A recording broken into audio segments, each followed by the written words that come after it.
Hello, and welcome to the Research Data Training Series. I am Paul Byrne, Research Data Services Librarian at Syracuse University Libraries.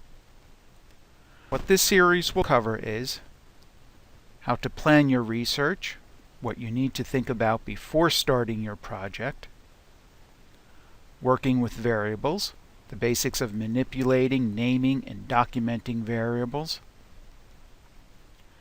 documenting your research, the need for keeping track of what you are doing and how, as well as creating documentation for others, collecting your data, whether working with paper-based or electronic data collection methods, and finally, analyzing your data, step-by-step procedure for getting your final results.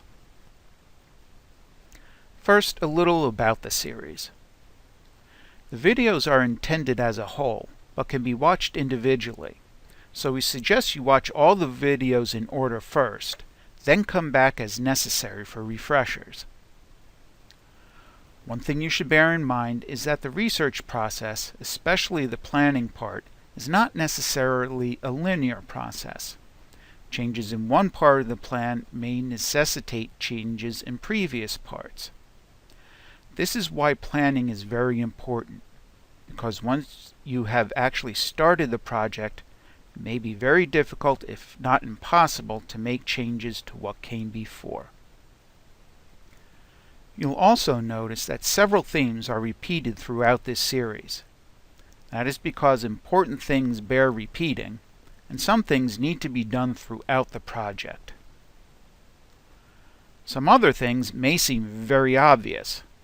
This is because it is often the obvious that gets overlooked. In your eagerness to get your surveys mailed out, you may find that you did not buy enough postage because you didn't weigh a sample. And finally, every project is unique. What works well for one project may not be appropriate for another, so you need to decide what is best for your project. A couple of principles that will apply throughout the series. First is that the safety and privacy of your subjects, human or animal, take precedence over any suggestions made here. You must be sure to get proper clearance from the Office of Research Integrity and Protections before you collect your data.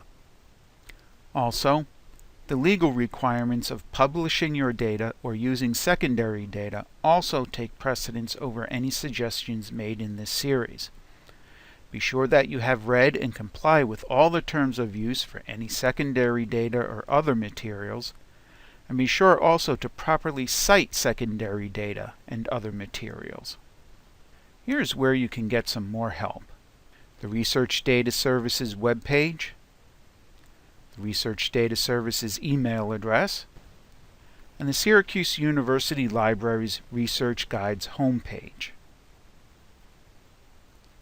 Thank you. If you have any questions or comments, please let us know. Now, on to the first module, planning your research.